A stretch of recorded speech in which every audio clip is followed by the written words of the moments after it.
எனக்கு நீங்கள் ஒவ்வொரு புத்தகத்தை பரிசாக அளித்தால் அதுவே உலகத்தை ஆளும், knowledge is power என்று சொன்னார். அதே மாதிரி நீங்கள் வாசிக்க வேண்டும் என்று கேட்டுக்கொண்டு எனது இந்த சிறிய குறுகிய உரையை முடித்துக் கொள்கிறேன். நன்றி, வணக்கம். தலைவர் திருகோணமலை தமிழ்ச்சங்கம் அவர்களுக்கு நன்றியை தெரிவித்துக் கொண்டு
நீங்களும் எழுதலாம்.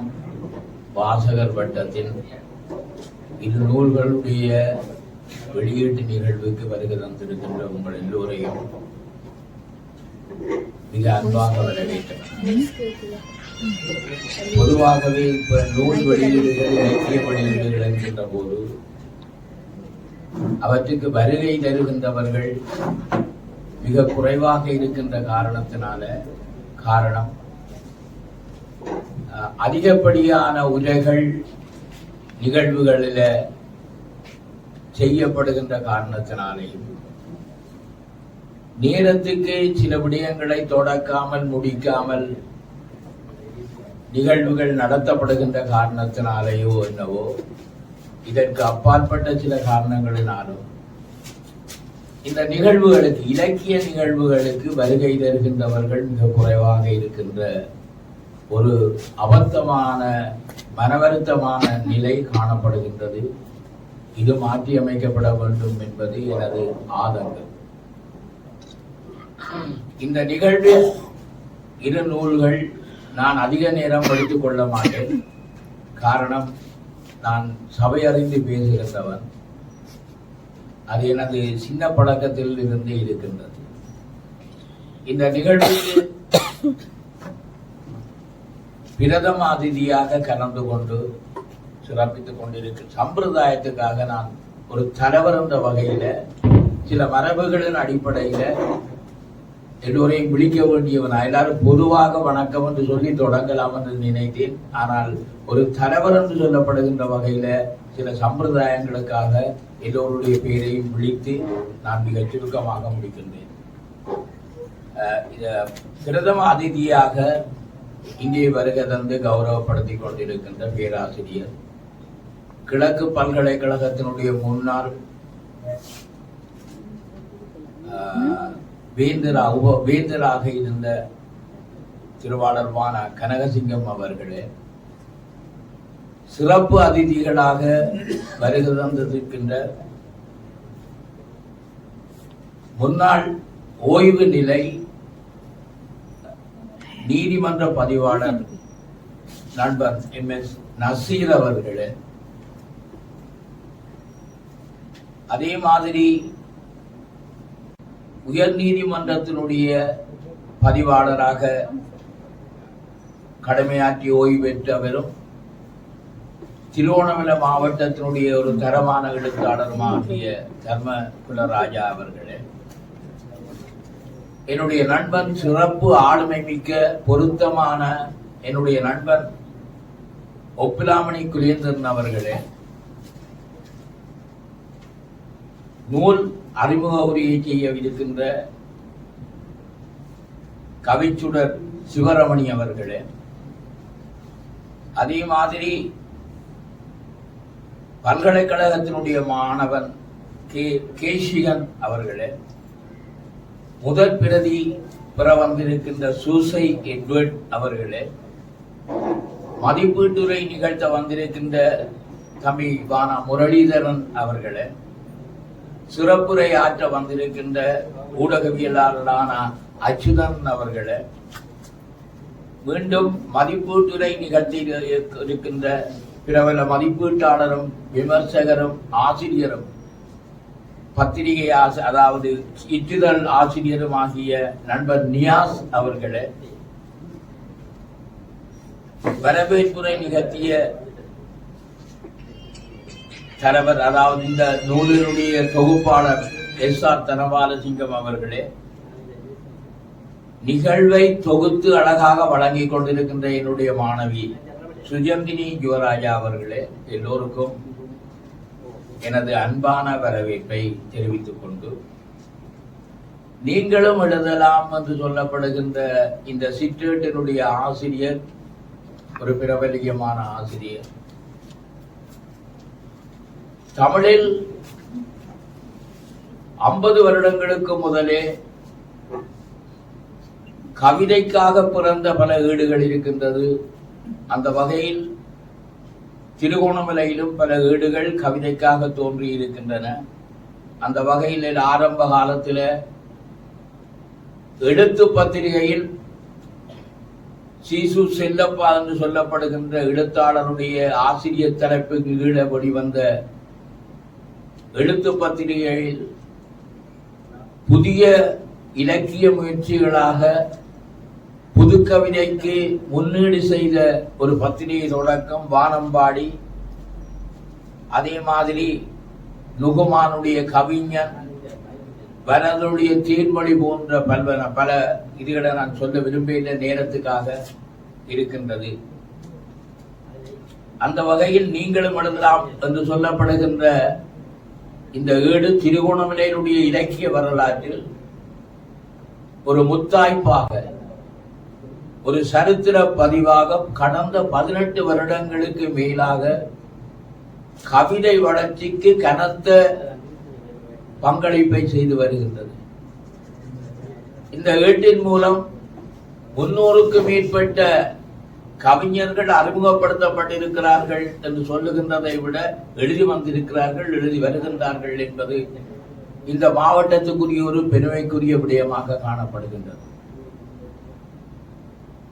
எழுதியவர்கள் பல பேர் மரபு கவிதைகளை எழுதியிருக்கிறார்கள். இந்த ஏட்டை படித்தவர்கள், தொடர்ந்து படித்தவர்களுக்கு தெரியும், மரபு கவிதைகளை எழுதியிருக்கின்றார்கள், புது கவிதைகளை எழுதியிருக்கின்றார்கள், பரிசோதனை கவிதைகளை எழுதியிருக்கின்றார்கள், வசன கவிதைகளை எழுதியிருக்கின்றார்கள், மொழிபெயர்ப்பு கவிதைகளை எழுதியிருக்கின்றார்கள். இவ்வாறு பல்வேறு தளத்தில் திருகோணமலையினுடைய கவிதை இலக்கியத்துக்கு, தேசிய இலக்கியத்துக்கு அரும்பணியாற்றியவர்கள் இங்கே அரும்பணியாற்றியதில் மிக முக்கியமான பங்களிப்பு கொண்டதாக நீங்களும் எழுதலாம் பத்திரிகை காணப்படுகின்றது. இன்று இங்கு வெளிவந்திருக்கின்ற வீரனாக்குவது எது என்று சொல்லப்படுகின்ற ஒரு மொழிபெயர்ப்பு கவிதை. இந்த கவிதையில் பல மொழிபெயர்ப்பு கவிதைகள், உலக புகழ் பெற்ற பல மொழிபெயர்ப்பு கவிதைகள் வெளிவந்திருக்கின்றன. ஆனால்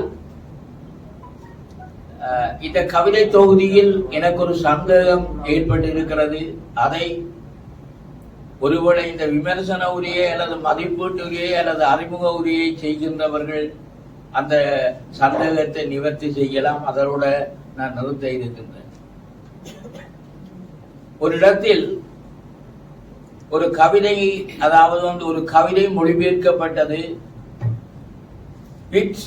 ஜெரால்டின் என்று சொல்லப்படுகிற ஒருவர் மொழிபெயர்த்திருக்கிறார் என்று சொல்லப்படுகிற ஒரு விஷயம் அந்த பத்திரிகையில், அதாவது வீரனாக்குவது எப்படி என்று சொல்லப்படுகிற இந்த கவிதை மொழிபெயர்ப்பு கவிதை தொகுப்பில் இடம்பெற்றிருக்கிறது.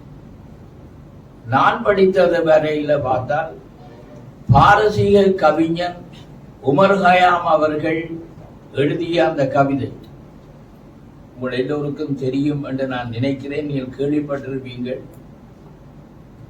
வெயில் கேட்ட நிலவுண்டு, வீசும் தென்றல் காற்றுண்டு, கையில் கம்பன் கவியுண்டு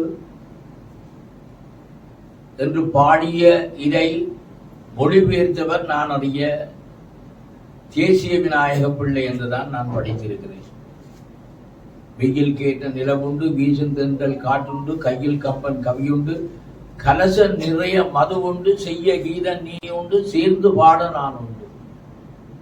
இந்த மொழிபெயர்ப்பை செய்தவர் கவிமணி தேசிய விநாயகம் பிள்ளை என்றுதான் நான் ஒரு 50-60 விருதுகளுக்கு முதல் படித்திருந்தேன். சில இடங்கள்ல சுத்தானந்த சோகி என்று சொல்லப்படுகிற விடயமும் சொல்லப்பட்டிருக்கின்றது. இது உண்மையிலேயே இதை மொழிபெயர்த்தவர் யார் என்பது சொன்னால் எனக்கு உதவியாக இருக்கும் என்று நான் நினைக்கின்றேன். இன்னொரு கவிதையில் பாரதியார் மொழிபெயர்த்தார் என்று சொல்லப்படுகிற, அதாவது ஒரு ஆங்கில கவிதையை மொழிபெயர்த்தார் என்று சொல்லப்படுகிற ஒரு விடயம் இங்கே பதிவு செய்யப்பட்டிருக்கிறது. இந்த மொழிபெயர்ப்பு தொகுதியில்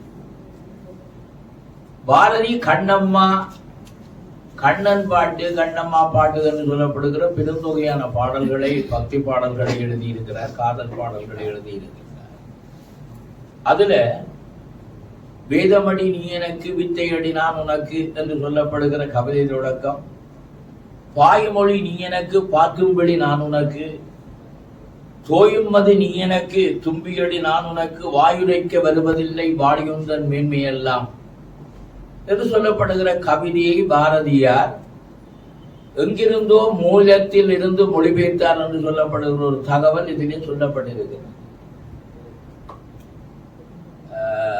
அது மாதிரி குருசேத்திரம் என்று சொல்லப்படுகிற தர்ம சிவராமவை பற்றியும் ஒரு தகவல் இங்கே சொல்லப்பட்டிருக்கிறது. எங்களுடைய மூத்த எழுத்தாளர் என்று சொல்லப்படுகிற விடயமும் இங்கே சொல்லப்பட்டிருக்கிறது. இது சம்பந்தமாக உங்களுக்கு தெரிந்தால் அல்லது எனக்கு என்னுடைய இந்த சந்தேகத்தை நீங்கள் தீர்க்க வேண்டும் என்று கேட்டுக்கொண்டு, கால நதியின் சில துளிகள் என்று சொல்லப்படுகிற இன்னொரு புத்தகம், இந்த புத்தகத்தில் தனபால சிங்கம் நீங்களும் எழுதலாம் என்று சொல்லப்படுகின்ற இந்த தொகுதியினுடைய ஆசிரிய தலையங்களை காலத்துக்கு காலம் ஏற்பட்ட அரசியல், பொருளாதார, சமூக, இலக்கிய மாற்றங்களை அடிப்படையாக அடிநாதமாக கொண்டு சில தலைப்புகளில், மிக குறுந்தலைப்புகளில் சில கவிதை, அதாவது சில கட்டுரைகளை தொகுத்து தந்திருக்கிறார். மிக அற்புதமான விடயம். அதில நான் பார்த்தது கடைசியாக எழுதப்பட்டிருக்கின்ற இடதுசாரி இயக்கங்களுடைய வளர்ச்சி. உங்கள் எல்லோருக்கும் தெரியும், இதை நான் குறிப்பாக சொல்லலாம் என்று நான் நினைக்கிறேன். கடந்த 77 வருடங்களாகிவிட்டது ஈழம் சுதந்திரமடைந்து. இலங்கையினுடைய முதலாவது கட்சியாக, முதல் கட்சியாக தோற்றம் பெற்றது இடதுசாரி இயக்கங்கள் தான், சூரியமல் இயக்கத்துக்கு பிறகு. இந்த இயக்கங்கள் கடந்த தேர்தல்கள் அத்தனையிலுமே இந்த இடதுசாரி கட்சிகள் என்று சொல்லப்படுகிற லங்கா சமாஜ கட்சி, நியூ லங்கா சமாஜ கட்சி, கம்யூனிச கட்சி என்று சொல்லப்படுகிற கட்சிகள் பல காலங்களில தேர்தலில் போட்டியிட்டு தோற்றவர்களாகவும் புறக்கணிக்கப்பட்டவர்களாகவும், இடதுசாரி இயக்கம் ஈழத்தில புறக்கணிக்கப்பட்டதாகவும் இருந்த காலப்பகுதியில 1956ஆம் ஆண்டு SWR பண்டார் நாயக்காவோட சில கட்சிகள் சேர்ந்து ஒரு MEP அரசாங்கத்தை அமைத்தார்கள். 1970ஆம் ஆண்டு திருமதி ஸ்ரீமாவோ பண்டார் நாயக்காவோடு இணைந்து கம்யூனிஸ்ட் கட்சியும் லங்கா சமாஜ கட்சியும் இணைந்து மந்திரி பதவிகளை எடுத்தார்கள். அந்த விடயம் SR தனபாலசிங்கம் அவர்களால் மிக அழகாக, மிக துல்லியமாக, மிக நேர்த்தியாக ஒரு கட்டுரை எழுதப்பட்டிருக்கிறது. அது எனக்கு மிக பிடித்தமான கட்டுரையாக இருக்கின்றது. காரணம், நானும் ஒரு இடதுசாரி இயக்கத்தை ஈர்த்தவன் என்று சொல்லப்படுகிற வகையில அந்த கட்டுரை என்னை கவர்ந்தது. அநேகமானவர்களுக்கு இந்த விடயம் தெரியாது. இப்பொழுது உங்களுக்கு தெரியும், இப்பொழுது தோற்றம் பெற்றிருக்கின்ற அமைக்கப்பட்டிருக்கின்ற இந்த தேசிய அரசாங்கம், தேசிய மக்கள் சக்தி என்று சொல்லப்படுகிற அரசாங்கம் 77ஆம் ஆண்டுகள் இப்பொழுது புகழப்படுகின்றது. 77 வருடங்களாக வலதுசாரி இயக்கம் என்று சொல்லப்படுகிற இரு பிரதான கட்சிகள் ஆட்சி செய்த ஒரு காலத்தில் இப்பொழுது ஒரு மாற்றம் நிகழ்ந்திருக்கிறது. இடதுசாரிசம் என்று சொல்லப்படுகின்ற கம்யூனிசத்தை அடிப்படையாக கொண்ட கட்சி ஒன்று ஆட்சிக்கு வந்திருக்கின்றது என்று சொல்லப்படுகிற ஒரு புகழுரை வீசப்படுகின்றது. இது எந்த அளவுக்கு சரி, எந்த அளவுக்கு பிழை என்று சொல்லப்படுகிறதை நான் விமர்சிக்கவில்லை. அது சம்பந்தமாக மிக காலத்துக்கு பொருத்தமான பல கட்டுரைகளை எஸ்.ஆர். தனபாலசிங்கம் எழுதி இருக்கிறார். இந்த நூலை மிக குறுகிய நேரத்தில் நீங்கள் வாசிக்க முடியும். வாசனை என்பது உங்களுக்கு தெரியும். லெனின் 1917ஆம் ஆண்டு ரஷ்ய யுத்தம் முடிந்ததன் பின்பு உலகத்தினுடைய மிகப்பெரிய ஒரு நூலகத்தை உருவாக்கியவன் லெனின். பல பேர் ஆயிரக்கணக்கான, கோடிக்கணக்கான, லட்சக்கணக்கான பொருட்களை அவனுக்கு பரிசளிக்க வந்த போது லெனின் சொன்னான், எனக்கு நீங்கள் இந்த பரிசுகள் எல்லாம் ஜார் வர்க்கத்தை வீழ்த்ததற்காக நான் இங்கே பரிசு பெற வரவில்லை. எனக்கு நீங்கள் ஒவ்வொரு புத்தகத்தை பரிசாக அளித்தால் அதுவே உலகத்தை ஆளும். knowledge is power என்று சொன்னார். அதே மாதிரி நீங்கள் வாசிக்க வேண்டும் என்று கேட்டுக்கொண்டு எனது இந்த சிறிய குறுகிய உரையை முடித்துக் கொள்ளுகிறேன். நன்றி, வணக்கம். தலைவர் திருகோணமலை தமிழ்ச்சங்கம் அவர்களுக்கு நன்றியை தெரிவித்துக் கொண்டு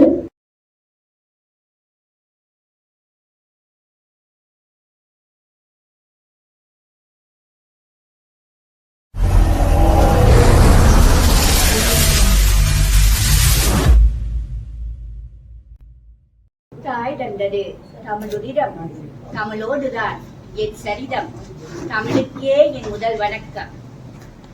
இன்று தலைமையேற்று நடத்தி கொண்டிருக்கும் எங்கள் தமிழ்ச்சங்கத்தின் தலைவர், மூத்த எழுத்தாளர், ஆளுமை திருமலை நவம் சார் அவர்களை விழித்தவளாய் இந்த அதிதிகளுக்கும் இங்கு பேரன்பு மிக்க கனம் தாங்கிய இந்த நடுநிலைமை தவறாமல் வந்திருக்கும் அதிதிகளுக்கும் அவையினருக்கும் என் சிறந்தாந்த இந்த நேர வணக்கத்தை தெரிவித்துக் கொண்டு,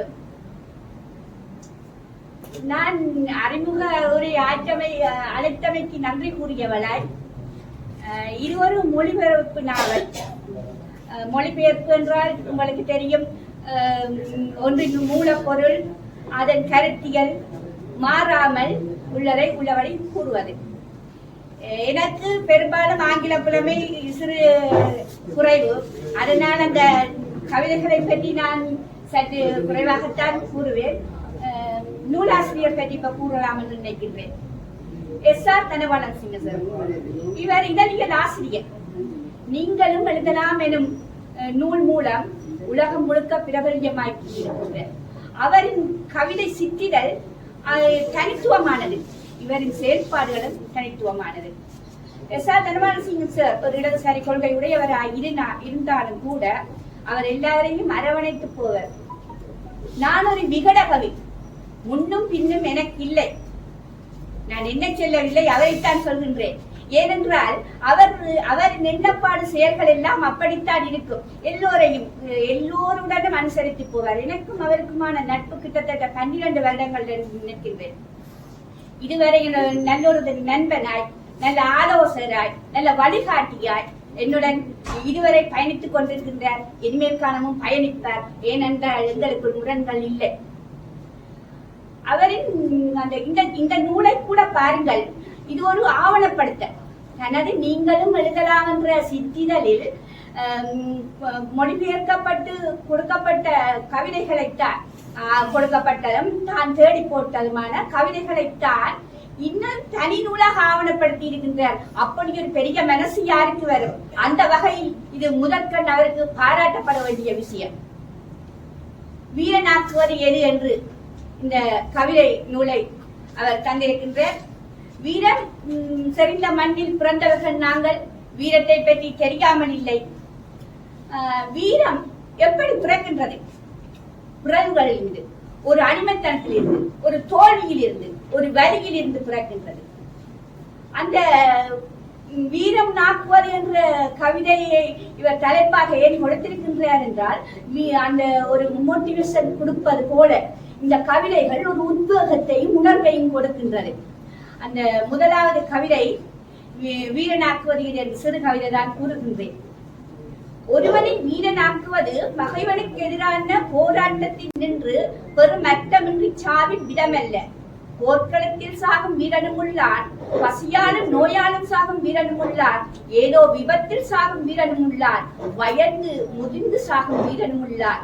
சாவின் விதம் எவ்வாயினும் பொது கூறாக ஒன்று ஒரு வீரன் தன் இறுதி மூச்சு வரை மக்களுக்கு சேவையாற்றுகின்றான் என்று. பெரும்பாலும் இந்த கவிதை தொகுப்பில் எல்லா கவிதைகளுமே அப்படியான ஒரு உணர்வை எழுச்சியை கொடுப்பவையாகத்தான் இருக்கின்றது. அதில் விழித்தெழுங்கள் என்ற ஒரு கவிதையும் எனக்கு பிடித்திருக்கின்றது. கவிதைகளுக்கு நான் வரவில்லை என்று ஏற்கனவே கூறினேன். அதை எங்களுடைய சிறந்த விமர்சகரும் ஆழ்மையுமான முரளியண்ணா கூற காத்திருக்கின்றார். அதனால் சிறு விவரங்களுடன் முடிக்கின்றேன். இந்த வீரநாத்பதி என்ற அட்டைப்படத்தை பாருங்கள். ஒரு மெழுகு உருகி கொண்டிருக்கின்றது. ஒரு இளைஞன் படித்துக் கொண்டிருக்கின்றான். மெழுகு உருகும் நிலையிலும் அவன் படிக்கின்றான். இந்த மெழுகு ஒரு உடைதல் உயிரில் உன்னதம், உருகுதல் வாழ்வில் இலக்கணம் என்பேன். அதுக்கேற்றாற் போல் தலை குனிந்து நீ படித்தால் நாளை தலை நிமிர்ந்து நீ வாழலாம் என்றதையும் இந்த அட்டைப்படம் விளக்கி நிற்கின்றது. இன்னும் இந்த வரவிலக்கணங்களுக்குள் போனால் நிறைய அர்த்தங்களை நாங்கள் கண்டுகொள்ள முடியும். ஆக அட்டைப்படம் சிறப்பாக அமைந்திருக்கின்றது. இதில் 20க்கும் மேற்பட்ட கவிஞர்கள் கவிதைகளை எழுதியிருக்கின்றார்கள். அதில் 5 பேரை அவர் பின்னட்டையில் குறிப்பிட்டிருக்கின்றார். சிவசேகரம், பத்மநாதன், KV சிவகுமரன், சத்யபாலன், லலிதகோவன் என்ற 5 பேரை இவர் குறிப்பிட்டிருக்கின்றார். அதையும் தாண்டி 20 பேர் என்று சொல்லிக்கல சிறந்த கவிஞர்களான பிரமிழ், செல்லி போன்றவர்களின் மொழிபெயர்ப்பு கவிதைகளும் இதில் உண்டு. ஆனாலும் இதில் சீனா சிவசேகரம் என்பவரின் கவிதைகள் அதிகமாக இருக்க கண்டேன். நன்றாக இவரின் தேடல் நன்றாக அமைந்திருக்கின்றது என்றது மட்டுமில்லாமல் இந்த நூலில் இன்னும் ஒரு சிறப்பு என்னவென்றால், இந்த நூலில் தன்னுடைய நிகழ்வுகளை ஆவணப்படுத்தி இருக்கின்றார். அந்த இவரின் ஆவணப்படுத்தலுக்கு ஒரு சிறந்த உதாரணமே S.R. தனபாலசிங்க சிவரன். எங்களுக்கு தெரியாத விடயங்களை கூட அவர் ஆவணப்படுத்தி இருப்பார். உதாரணத்துக்கு அவள் ஒரு தனித்தீவு நாவல் நான் 2015 வெளியிட்டேன். ஆனால் வெளியிட்ட ஆண்டு மாதம் திகதியை கூட நான் மறந்து விட்டேன். அவர் தலைமையேற்று நடத்தியபடியால் அந்த திகதியை இதில் ஆவணப்படுத்தி இருக்கின்றார். அப்போது எங்களுக்கு பெருமையாக இருக்கின்றார். அது மட்டுமல்லாமல் அவரின் கவியரங்கள், அவர்கள் பௌர்ணமி விழா, நீங்கள் வாசல் வட்டத்தால் வைக்கின்ற பௌர்ணமி விழாக்கள்ல யார் தலைமையேற்று அந்த கவியரங்களை நடத்தி இருக்கின்றார்களோ அந்த கவியரங்க தலைமைகளை கூட இவர் இதில் குறிப்பிட்டு அதை ஆவணப்படுத்தி இருக்கின்றார். இந்த ஆவணப்படுத்தல் என்ற ஒரு பெரிய விடயத்தை இவர் செய்து கொண்டிருப்பது நமக்கெல்லாம் பெருமையாக இருக்கின்றது. இந்த நூலை இவர் தனது மூத்த சகோதரி சுபத்திரி என்பவருக்கு சமர்ப்பணம் செய்திருக்கின்றார். விஜய் அச்சகம் இதை பதிப்பகம் இதை வெளியிட்டிருக்கிறது. நூலின் விலை 500 ரூபாய். உரிமை ஆசிரியருக்கே. மொத்தத்தில் அட்டைப்படம் கருத்தியல், கவிதைகள் ஆவணம், தொகுப்பு S.R. தனபாலசிங்கம், நூல் வகை கவிதை, வெளியீடு நீங்களும் எழுதலாம் வாசகர் வட்டம், முதற் பதிப்பு 2025. இப்போது அறிமுகம் செய்வது உங்கள் கவிஞர் சிவரமணி. இந்த நூல் இன்னும் மென்மேலும் எல்லோரையும் அடையவும் உலகம் முழுவதும் சிறப்புறவும் இதை யாவரும் வாசித்து பயன்பெறவும் வாழ்த்தியவளாக விடைபெறுகின்றேன். நன்றி, வணக்கம்.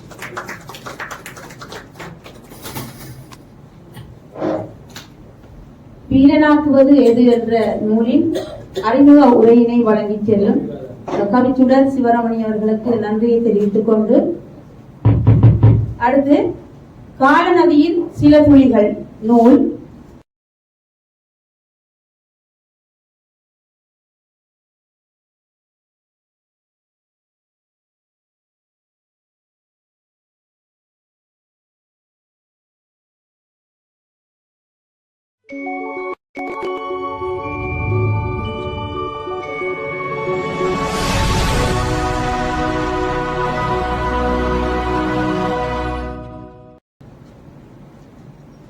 எல்லோருடைய கைகளிலும் 2 நூல்களும் கிடைக்கப்பட்டிருக்கின்றது. காலநதியின் சில துளிகள், ஆசிரியர் தலையங்கங்கள், நீங்களும் எழுதலாம் கவிதை சிற்றிதழ், S.R. தனபாலசிங்கம் அவர்களுடையது. நீங்களும் எழுதலாம் வெளியீட்டின் 2024 ஆண்டுக்கானது. இந்த நூலை 2022 முறைமை மாற்றம் வேண்டி போராடிய அறக்கலைய தன்னெழுச்சி போராளிகளுக்காக காலிமுகத்திடலில் நடைபெற்றிருக்கின்றது. அந்த போராளிகளுக்காக இந்நூலை சமர்ப்பணம் செய்திருக்கின்றார். முன்னுரையில் தொடங்கி அனைத்து உரைகள் பின்னுரை அனைத்துமே ஆசிரியருடைய எழுத்தாகவே இங்கே பரிணமிக்கின்றது. வெளியீடு நீங்களும் எழுதலாம் வாசகர் வட்டம். இந்த முன்னட்டைப்படத்தை பார்த்தீர்களானால் கால நதியின் சில துளிகள், இங்கே 3 கைகளை உயர்த்தியவாறு இங்கே சிவப்பு நிறத்தில் கருப்பு கைகளை உயர்த்தியவாறு இருக்கின்றது. இதனை பார்க்கின்ற போது ஒவ்வொருவருடைய மனதிலும் ஒவ்வொருவரான கருத்தியல்கள் இடம்பெறலாம். எனது கருத்துப்படி இந்த நூலுக்கான அறிமுகரை வழங்குவதற்கானவர் வருகை தரவில்லை. ஆகையால் இந்த நூலுக்கான அறிமுகரையை நானே இதிலே செய்து கொண்டிருக்கின்றேன்.